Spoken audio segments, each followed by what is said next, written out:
All right. Hello, everyone. Welcome to Microsoft Purview and Defender Days.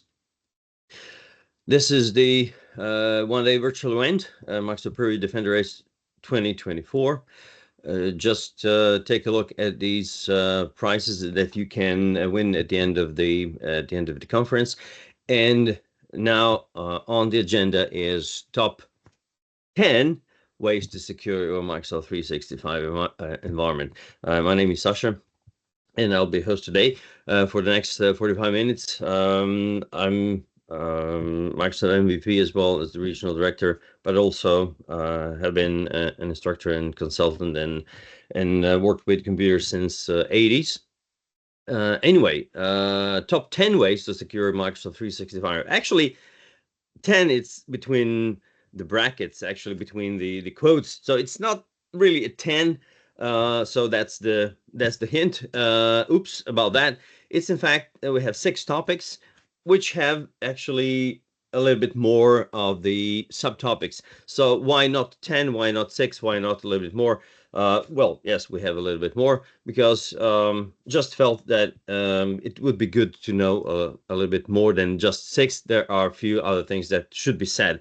So with that said, let's take at the 6 main topics, and then we will dive into a little bit more than 10 of the things that you can do right now that don't take much of your valuable time, but that you can in fact take a look at and enhance Microsoft 365 and your environment. So what's on the agenda? We have onboarding checklist, we have identity protection, email and app protection checklist, as well as the data protection, and some additional things that didn't fit the slides before that. So email, apps, identity protection, additional ones. So anyway, I believe that you should start doing security from the beginning. So don't wait and then focus on security while you migrate it, while you set up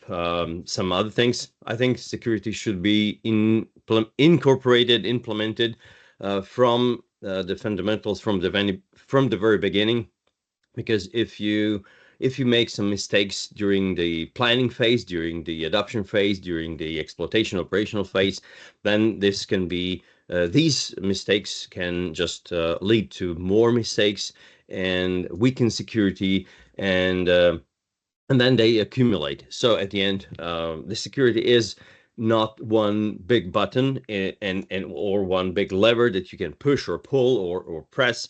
It is hundreds of tiny, smaller and bigger things that you do in your environment, and then ultimately your environment is more or less secure, of course, depending on what you do. So onboarding checklist. So adopting a comprehensive cybersecurity control framework.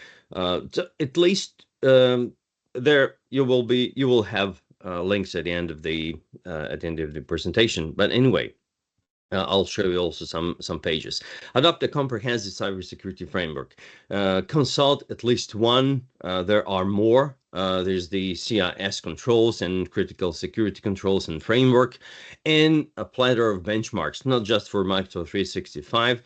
There are a lot of benchmarks there. So, and there's the NIST cybersecurity framework, etc., etc. So, how this looks like? This looks like this.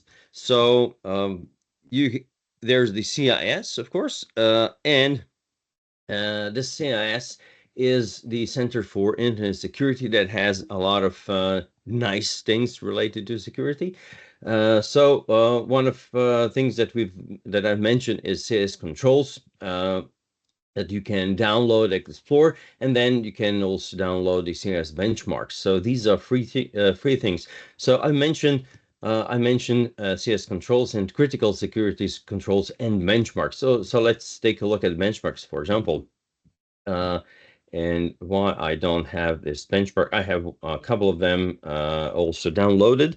So just a moment. There's the benchmark, of course.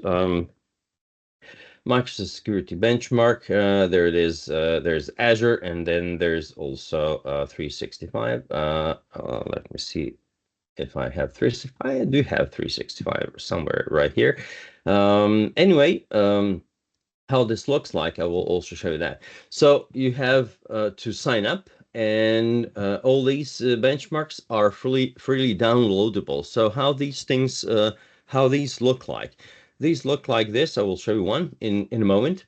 But you have benchmarks for cloud providers, for desktop software, for DevSecOps tools, mobile devices, and so on. So you have a lot of them. So to download benchmarks, you just register, then you get a link, and then you download um, dozens of documents that relate to these categories. So for the AWS, GCP, Microsoft 365, Azure, for the software as well, for example, operating systems, server software, these does not just include one version, but a lot of versions. So there are versions, for example, if you take a look at a Windows Server, they have versions for from Windows Server 2003 till the latest ones. But if we see the cloud providers, then you can see also the Azure or Microsoft 365 we're talking about right now. 365 Foundation version 3.1 is the latest one that you should take a look and download. So how this looks like this. I will show you the Azure one, but this, because I can't find the 361 one. So I will have to log in and then do download, but then show you out. So anyway, this looks like this. You have this is the Azure, but the similar thing is about the 365. You get the list of all the benchmarks, recommendations, for example, for MFA is enabled or that the disk encryption is set to on. That's the similar thing you can find also in the document for Microsoft 365. So the point is what this looks like and what it and where it can help you. So for example, this looks like this. You have recommendation. You have you have also there it is.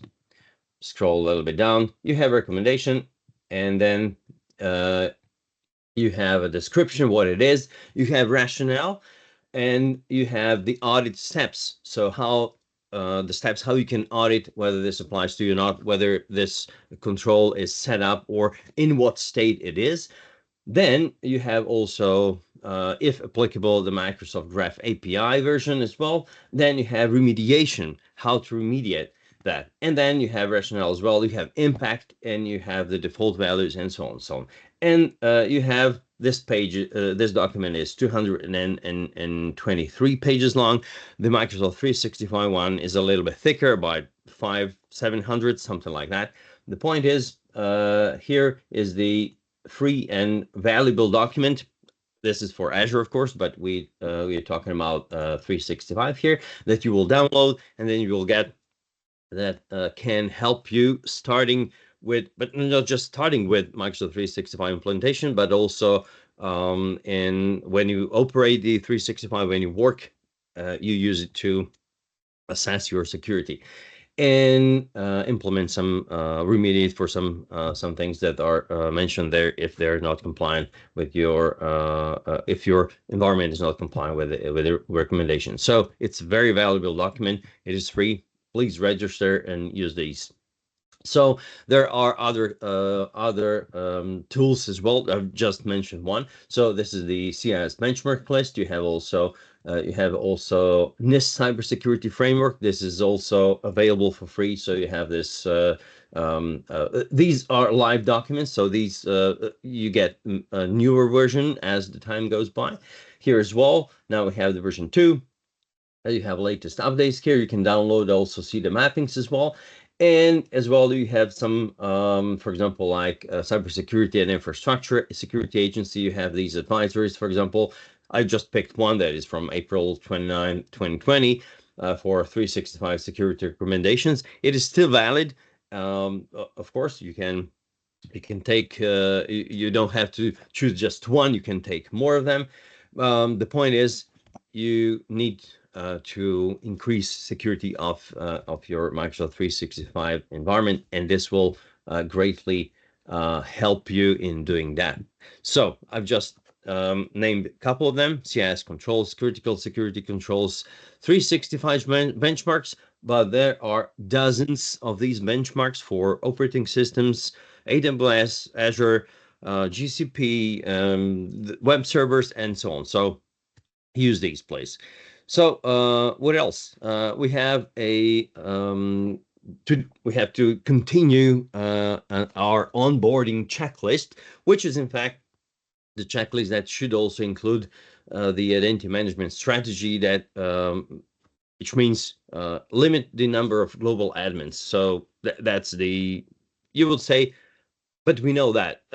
Yes, we know that, and but not everyone knows it, and the stakeholders doesn't know that, and some, unfortunately, and sadly, a lot of admins do not know that. So we still see in our work that number of global admins are in hundreds, and in some cases in thousands. So this is where the privileged identity management helps, of course, but the culture, the security awareness should be also something that should be fostered and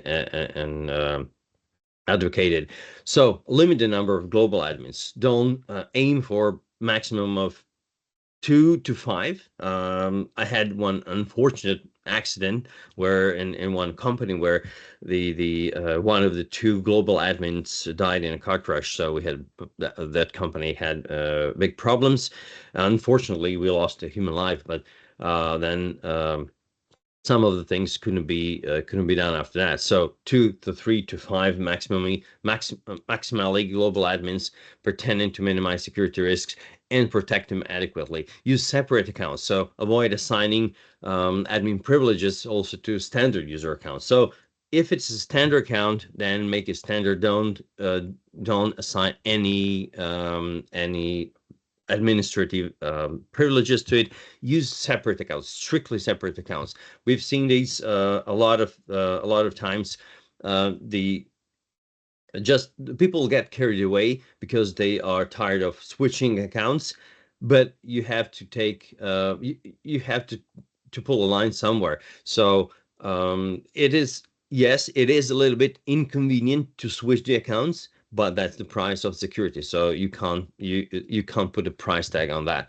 So avoid assigning admin privilege to standard user account and use strict accounts, and or syncing these on-premises active directory admin accounts as well. So with administrative privileges. So separate accounts and unlicensed administrative user IDs, the on Microsoft.com domain. So what it means, unlicensed, just, it may be sound paranoid, but for example, I'm telling you this just by an example. Don't think this is real. So let's say you assign alliances of To Do or Power BI to admin. Not a big deal, you would say, but what if there is a 0-day vulnerability in these 2 applications? Then these might be used for gaining access to administrative accounts. So don't assign a mailbox or a license, or any license that you don't need that account to have, especially the administrative account, just for the security purposes. So remember, the security is not one big button. Oh, there's security, click, we're secure. That is not going to happen. So a lot of small adjustments, small setups, and settings need to be addressed to be more secure. So anyway, just keep that in mind. And for strong authentication, as strong as possible. It's not always possible due to various reasons. We are speaking in a general term here. So Victor Hedberg has just told about the passwordless and passphrases. So actually, some options are there. Some authentication methods are more easy to implement and adopt. Some are more hard because of the various reasons that I said. Just require administrative accounts to use strong authentication methods, the strongest that you have, and adopt the serious RBAC controls. So delegated admin role-based on individual job actions or job functions. For example, like help desk or license admin and billing admin. You have we know you have dozens and hundreds of these templates there, and the out of the box RBAC controls and privileges, if possible, and in certain cases it is. Use your own, create your own controls. So role-based access controls can be also tightened down a little bit. Look at the job description and create your own role, the one that will apply to your specific role. Because of course Microsoft and every other cloud vendor needed to create out-of-the-box roles, of course, but these hundreds of roles don't really have to fit all the millions and gazillions of the organizations. Typically 90x% they do, but if you want to strengthen a little bit your security, just think about that as well. MEM versus MDM for mobile devices, just protect your mobile devices and on personal iOS and Android devices as well. Look at that. So either MAM at the application layer or MDM, for example. Well, just consider at least some management of the devices, and also restrict enrollment for other devices. For example, some organization may choose to block access company apps and data on personally owned desktop and laptop computers, and look for these things. Look for these things as well. Anyway, so I will close this a little bit. The menu goes on away. So there it is, device enrollment. So we're in Microsoft Intune Admin Center, the intune.microsoft.com. When you take a look at the devices, then you go to the platform, actually device onboarding, you go to the enrollment, and then you can see the enrollment options. And under this enrollment options, there are device platform, for example, restrictions, device limit restrictions, and so on. So device platform restriction, it's easy to create one. So you can restrict Windows, Android, Mac OS, iOS restrictions. You can create one. It's very easy how to do that, blah, blah, blah. Next, and then you can also choose allow block on MDM, personally owned devices. You can also scope tags. These are the tags that these are enrolled into, and assign these and so on. So this is just one example, but very powerful one. So also enable web-only access where applicable. Of course, it's not always applicable, but you should enable web-only access because the limited web access also has some a little bit less options. So where data cannot be as openly copied, printed, downloaded. So it is a small step, but it's also in some cases a very important step. So just keep in mind on that as well. What else?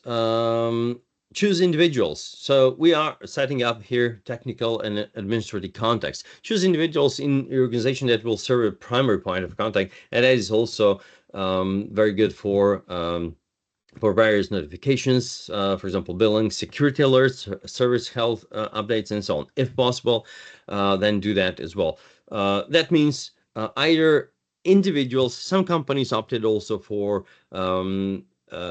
a specific alerting methods or mailing methods, different mailboxes, but for the same individual, because some companies are understaffed, and some companies don't have so much personnel, and for these reduced numbers of personnel, it's hard sometimes to cope with everyday assignments, and then plus also these. But it's also very important because it will shorten the time between when something happens and between when you act upon it. Of course, it's not the only thing. There should be also some automation included, different types of alerting, at least one, and so on. But choose individuals that will serve a primary point of contact. So this will be one or multiple individuals that will offload these, that will be dedicated for these tasks. Because just one example, if an admin does everything, this admin probably might miss some important notification that would be a crucial information like billing or security alert or service health alert, and that could lead to disaster. We've seen a lot of examples just because of being overwhelmed. These administrators have not acted accordingly, and then there were problems. And dedicated distribution groups, for example, and access to them too. So this is also something that there's a saying in some countries that the birds are singing these things on the branches already for a couple of decades. But yes, separate admin accounts and RBAC roles to limit admin privileges, and also minimum roles. Why I'm telling you this, because it's of course it's still an issue today. We still need PIM. We still need to advocate this, and we see continuously that the roles or permissions that are required for a job function are increasingly exceeding the need, and the accounts are over powerful. Instead of just minimizing the just enough administration principle is not implemented correctly. Special attention to admin accounts, and use also separate named account for each global admin. So what it means that these global accounts, global admin accounts, first of all, shouldn't have a license site, and also it shouldn't be called like global admin or any kind of admin. Just name it, I don't know, Tom and Jerry or whatever, Fred Flintstone, I don't know, or whatever we want to name it. But just don't make it obvious that this is the admin account. Don't name it King of the House or something like God Mode or whatever. Just name it so someone when so that you can't tell what the account is for when you look at it, or mislead. So you will know what the account means, but the others won't. I don't know, maybe Betty Ford, or I don't know. Just choose the name of the account. And don't make it obvious that it's an admin account. Information protection checklist and some emergency accounts. So as I said, Microsoft recommends 2 or more cloud accounts for emergency access. I should say also that you can, based on my past experience, maybe a little bit more, but these accounts should be protected adequately and correctly, like we used to protect the enterprise admin accounts back in the days, like 30, 40 years ago. So admin accounts should have very strong passwords, complex passwords, a number of with a higher number of characters and variety in them. Split these in half and separate it and put in separate places, and only 2 persons, for example, should have access to that, but not in full. 1 person will have access to the first half and the second half. And now that Microsoft also imposes the security, the MFA on these accounts as well, then you should use 2 keys as well. So prevent accidental lookout, create at least 2 these accounts or 3, and use multiple keys. So preferably use the on Microsoft domain account, and store account credentials safely and protect them with the FIDO2 security keys. The plural is here the key, so don't use 1 key, use multiple keys. So it's the same thing as you have with your house or your car. You probably don't have just 1 set of keys. You have multiple set of keys. At least when you buy a car, then you have 2 keys, and buy more. So protect your tenant with more than 1 keys. And also configure email trigger and other alerts whenever these accounts sign in, but also especially if you have honeypot accounts as well. And so these are configure these email triggers, and specifically track every creation, modification, deletion activities, sign-in activities especially, and set up alerting. Because if you track all of these and don't set email triggers or SMS or any kind of alerting, then it doesn't make sense. The point is that you have to know when someone accesses these accounts, modifies, deletes, signs in, because these are accounts that shouldn't be used in everyday activities, or at least if the company has, I don't know, 1,000 or 10,000 people or 50 or 100, these 5 admins should know each other, and actually or 2, you will know, you should know immediately what happens with these accounts immediately. So that's the most important thing, and especially if you have honeypot accounts, then this should be the case as well. Anyway, MFA, it's a must. Most common conditional access policies can be deployed using built templates, at least some of the templates. Now it can be used to replace the functionality of security defaults like these, but a little bit more, and this is also very important. So what's that? So there are authentication methods that I mentioned previously as well, actually, that I will mention, but also there it is, conditional access. Now you have in a conditional access, you have when you create a policy, then you can create a policy from a template. You have secure foundation, zero trust, etc., and blah blah blah, all of these things.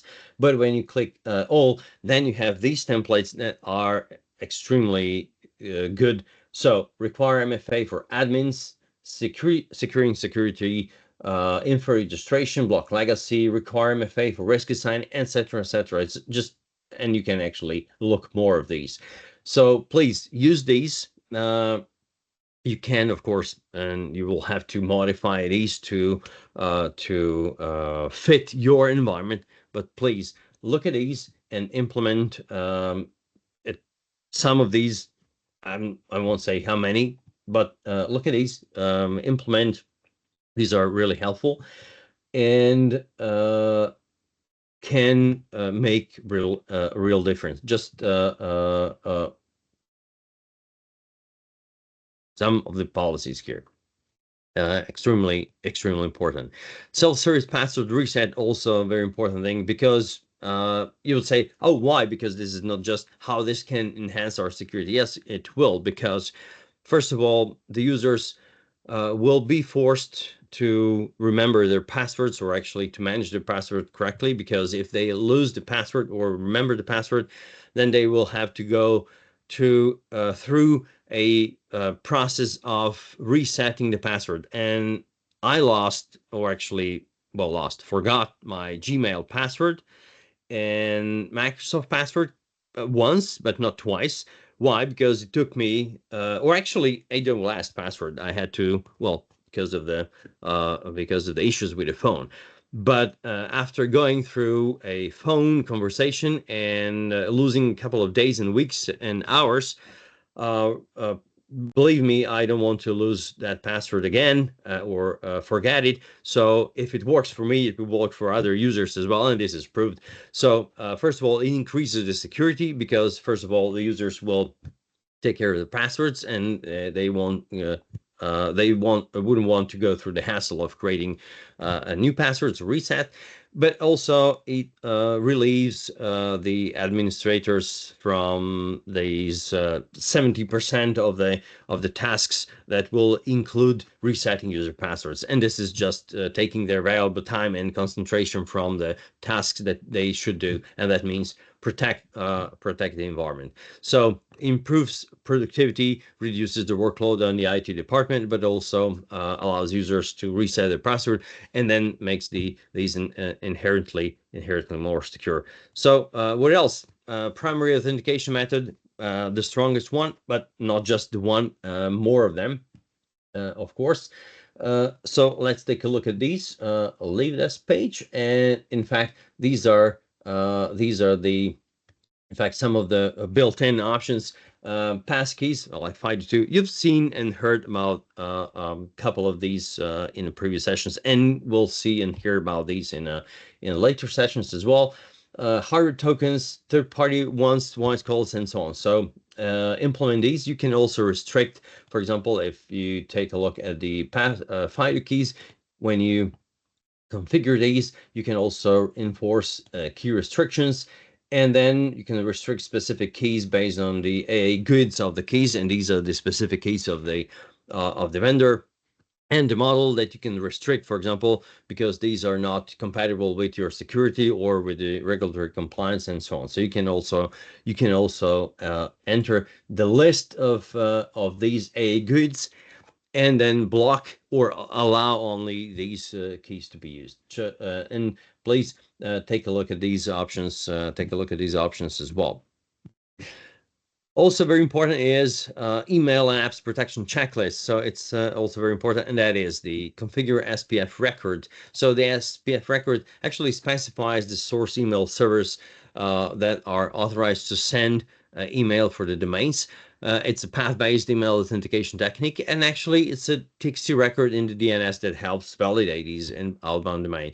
So you also have in the documentation, you have these steps that will in Microsoft 365 that will help you with setting up SPF. So this is the list of the things that you need to do. And that will include also DKIM, DKIM, and also DMARC, which is actually a technique that uses a domain to digitally sign elements of the message to ensure that the message hasn't been altered, and also the action messages that fail the SPF or DKIM checks actually specified where to send these results for reporting. And then there's also ARC, which actually preserves the original email authentication information by known services that are modified, that modify messages in transit. So use these options as well. So once you use it, then you can also take a look at these things. You have the MX toolbox, for example, and then you can check your domain. For example, if it's bontozo.com, for example, you'll take a look at the MX lookup, and then you will see DMARC, DNS, DMARC, and so on. That is not published. But if you use, for example, the other one, and that is the this one, let's say, then you will see that the correctly published record it is. So you have green check marks, and then you can take a look at all of these IPsec key, lock DNS key, and etc. etc. So take a look at these well and remember that one. Anyway, we have also this one is the app and protection checklist. So alerting policy, Microsoft actually provides built-in policies are in bold, and these are and the policy type is defined as a system actually configure send email notifications, plus also preset security policies. These are threat policies and the configuration analyzer. So start with the standard and protection for the entire domain. So it's the out of the box, and then continue with other things. Configuration analyzer is here as well. So next, it's the just a couple of clicks away, but very important. So the Defender for Office 365 securing SharePoint, OneDrive, Microsoft Teams against potential cyber threats. So safe attachments as well. You filter, strengthen up this a little bit, these things. And these are policies, rules, and in threat policies. You will see right here how it looks like. So password reset policies, we've mentioned these. And there are in the policies and the rules, the threat policies. There's the preset security policies. We will mention and configuration analyzer as well, and alerting policies. So these are the alerting policies where you can add a new one.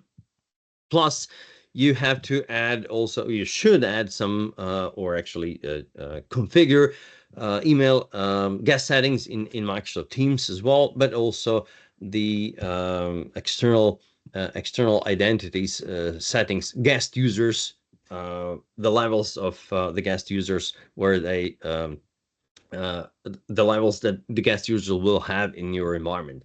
So this is also a few clicks away. It won't take you very much time. So Citrix, Dropbox, Box, and so on. So this is one thing. And also for the external identities or external collaboration settings.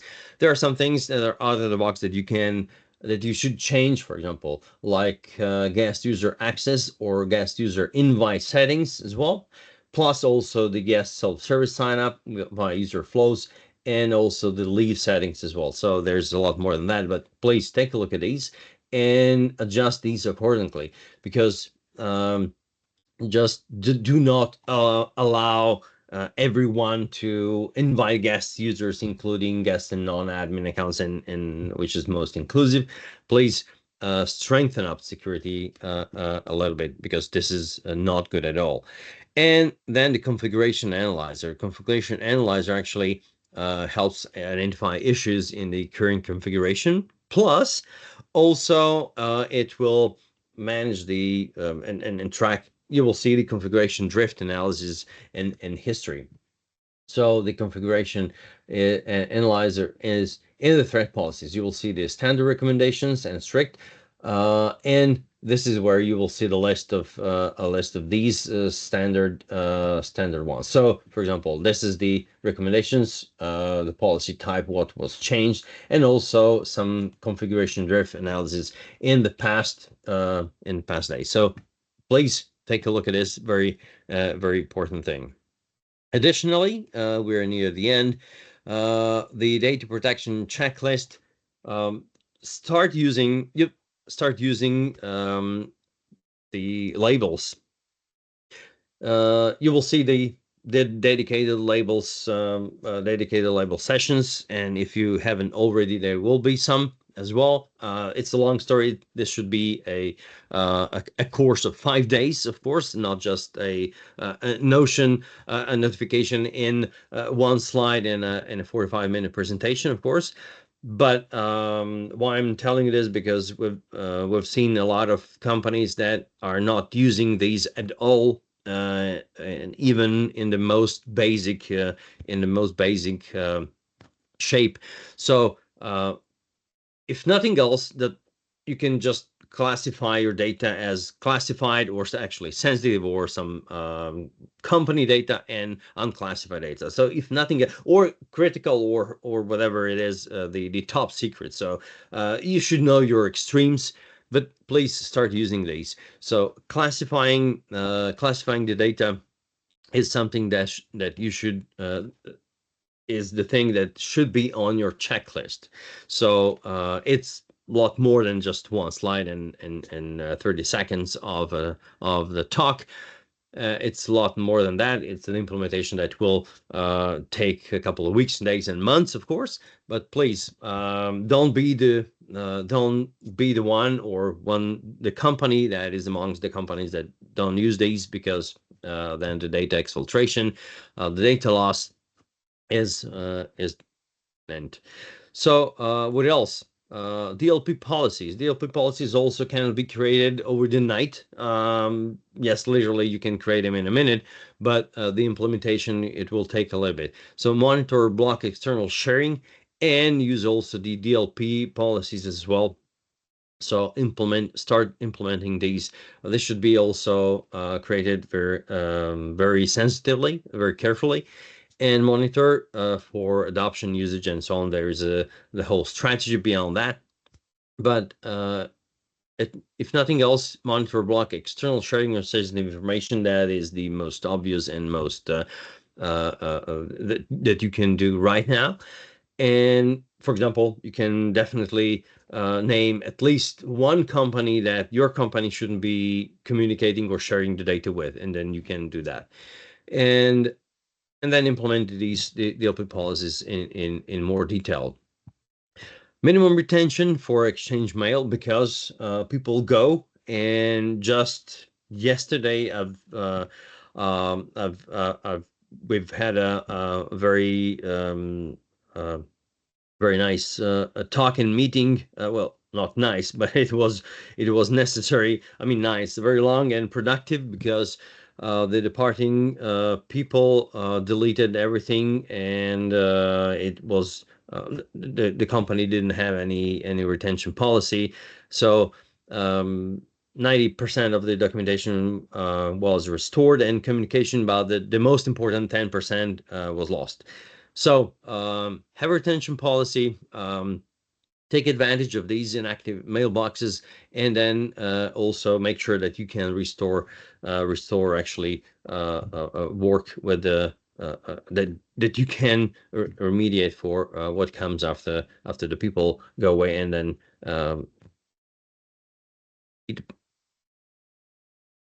so that happens. And again, password security signing. Use the keys whenever possible. Use multiple keys. Not every account needs to have a key, so just equip the most sensitive accounts. Focus on the most sensitive accounts, and these will be the C-level accounts, manager accounts, admin accounts. It provides better security, and so on. Also, when you allow people to configure self-service reset password, then just enable the trusted locations. You can also provide the customers the temporary access pass, for example. But it's a small thing, but the trusted locations that should be set up previously also, in allowing the people to register for MFA, configure self-service password reset from these locations, it's a notch up in the security. And what else? Then the granular control, of course, we've mentioned these. Control how Azure AD organization collaborate with your customer. So that's the thing that we've mentioned previously. So restriction policies, external identities as well, and the collaboration with external ID organizations should be also set up. And blocking, well, all executable email attachments should be blocked. So if you have blocked certain accounts, then you will make sure that you but enforce a strict policy that actually prohibits the receipt and execution of these email attachments, because there's a raise in campaigns and attackers engineering campaigns as well. So these attack safe links and so on. So if you enable any standard or strict these preset policies, these will have common attachments filtered to block several executable attachment types, but you can add more. Additional impersonation protection for email addresses that might be impersonated. For example, top level executives, I've mentioned these, or managers, board members, other people in key roles. Additional protection for these. We had an issue with a company where there was the elaborate phishing, elaborate attack that was going on, planned attack for the C-level executives, and out of 5 executives, one executive accounts were breached. So it's to anyone else, it happened to you, just make sure that these accounts are protected with more strict security and monitored a little bit better, and so on, because no doesn't mean that you shouldn't protect other accounts as well, but just focus on these accounts too. Don't neglect the other accounts, because the laterally that's how movement comes as well. Just also include education campaigns for your personnel as well. Safety tips, it's also very important. We have strong metrics beyond the safety tips that the safety tips reduce between 50 to 70% of the problems with the phishing attacks. So use these as well. Anyway, what else? These are the useful links. There is a lot more than that, of course. We've just went through some of the top things. These are all things that look like, some of them more tangible, some of them are not. But believe me, these are proven things that have background that we've implemented that prove that work, that increase the 365 environment. So that's the real world the real world advice that we've all of these things we've actually implemented. There's documentation beyond it as well. It's controls in two. So please use the security benchmark, implement the email policies, use these links. And thanks for organizing this conference, which is very, very important. Purview Defender Days. A lot of good content, extremely good speakers, valuable content, and thanks a lot for being here. This is the end of presentation. It is, of course, just an overview of the things that you should think Microsoft 365 and then do. But please, if you want to discuss a little bit more about these things, how to implement or need help on something like that, don't hesitate to get in contact. It can be easily found online. So please don't questions. Please don't hesitate to ask. Yes, thanks a lot for having me, and thank you for being here. Yes. Thank you so much, Sasha, for your time. Yes, thank you. Yeah, I have